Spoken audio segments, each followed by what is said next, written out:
여러분 안녕하세요. 네, 제가 모처럼 산판을 했습니다. 그래서 조금 머리가 짧아졌어요. 네, 참 기분도 상쾌하고, 그리고 우선 이생적이고, 그리고 머리 샴푸질하는데 아주 편해요. 그래서 부처님께서 그랬대요. 머리카락이 무명초라고, 즉 다시 말하면 쓸모없는 풀이라는 거죠. 그런데 저는 항상 느끼는 바가, 여성들은 머리를 남자의 한 10배, 15배 이상 기르고, 그것도 매일 감고 손질하고, 그 미적인 그런 것에 굉장히 시간을 많이 쓰는데, 제 개인적인 생각으로는 굉장히 좀 안타까운 생각이 들어요. 왜냐하면 그 머리 지극정성 가꾸는 그 시간, 정력, 그걸 가지고 본인의 교양 내지는 책을 본다든지 해서 많은 이렇게 살아가는데 도움되는 것에 좀 더 시간을, 그러한 정성, 그러한 시간을 보탰으면은, 예를 들어서 좋아하는 독서를 한다든지, 그래서 좀 더 상식을 풍부하게 하는 그런 데 투자를 하면 얼마나 좋을까 하는 그런 생각을 종종 가져봅니다. 아무튼 모든 여성분들은 미적인 것을 굉장히 좋아하니까, 또 남한테 잘 보이려고 하는 거니까 어쩔 수 없는 것이지만은 제 나름대로 개인적인 생각입니다. 양해해 주시기 바라고, 지금부터 대충 수화, 그래야 명중한다. 똔똔똔. 예수, 장자, 해능, 집착 없는 사랑에 관해서 말씀드리겠습니다. 백성호의 예수단, 종교 전문 기자의 장면 1, 장자의 예편에 나오는 말이 이러하다. 사람들이 활쏘기 내기를 했다. 질 그릇을 걸고 내기를 했더니 관역을 제대로 맞췄다. 이번에는 값이 더 나가는 띠세를 걸었다. 그러자 명중률이 좀 떨어졌다. 마지막에는 황금을 걸었다. 그랬더니 화살은 아예 관역을 빗나갔다. 장면 2, 장면 두 번째. 정상급 골프 선수로 단골 어록이 있다. 힘을 빼라. 어깨에 힘을 빼고, 팔에 힘을 빼고, 손에 힘을 빼라. 이 모두의 힘을 빼려면 어떻게 해야 할까? 그렇다. 마음에 힘을 빼면 된다. 자꾸만 어깨와 팔에 힘이 들어가는 건 욕심 때문이다. 승부에 대한 집착 때문이다. 그런데 물음이 생긴다. 욕심을 갖고 집착을 품어야 더 멋진 샷이 나오는 게 아닐까? 그래야 목표를 달성할 수 있지 않을까? 그런데도 왜 프로들은 거꾸로 힘을 빼라고 하는 걸까? 이유가 있다. 힘을 주면 비거리와 정확도가 떨어지기 때문이다. 집착이 강할수록 몸이 굳고 샷이 망가지는 까닭이다. 죄송합니다. 장면 셋. 중국 땅에 선 불교의 꽃을 활짝 피웠던 육조 해능 스님. 해능 대사는 육조 단경에서 이렇게 말했다. 마땅히 머무는 바 없이 마음을 내라. 머무는 바 없이 마음을 내라는 게 무슨 뜻일까? 간단하다. 힘을 빼고 스윙을 하라는 말이다. 집착 없이 마음을 쓰라는 뜻이다. 그럼 왜 이 구절 앞에 마땅히 라는 글자가 붙을까? 빗방울이 하늘에서 땅으로 떨어지듯이 그게 지당한 이치이기 때문이다. 만약 해능 대사가 머물지도 말고 마음도 내지 말라고 했다면 어땠을까? 그럼 우리는 아무 일도 할 수가 없다.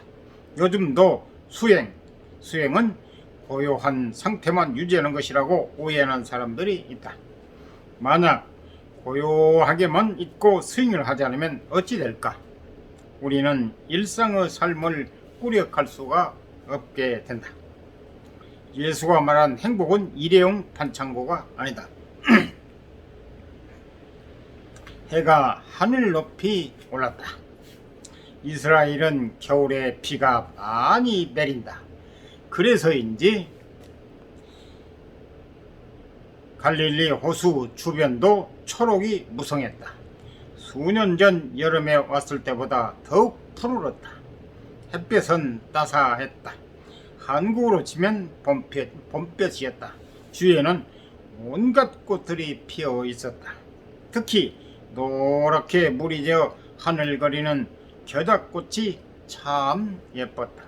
2000년 전에도 저런 들꽃들이 있었겠지. 예수와 가난한 마음을 설하며 사람들이 거머쥔 집착을 겨냥할 때도 겨자꽃이 주위에 만발해 있었겠지. 예수는 이렇게 말했다. 내가 진실로 너희에게 말한다.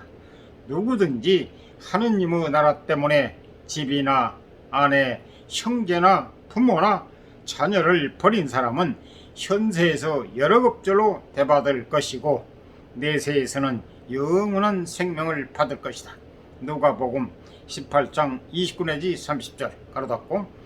사람들은 이 구절도 종종 오해하며 무작정 버려야 한다고 생각한다.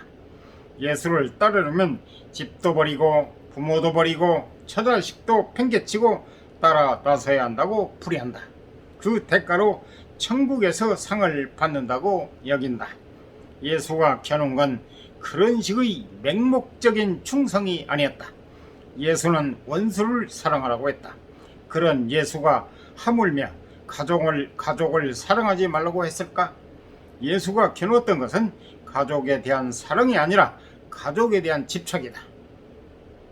그럼 예수는 왜 집이나 아내, 형제나 부모나 자녀를 버리라고 했을까? 이유가 있다. 그들에 대한 집착이 하느님 나라를 가리기 때문이다. 그런 집착을 안고서는 진정으로 예수를 따를 수 없기 때문이다. 그래서 버리라고 했다. 가족에 대한 사랑을 버리라고 한 게 아니라 가족에 대한 집착을 버리라는 말이다. 그런 데에야 자신을 따르라고 했다.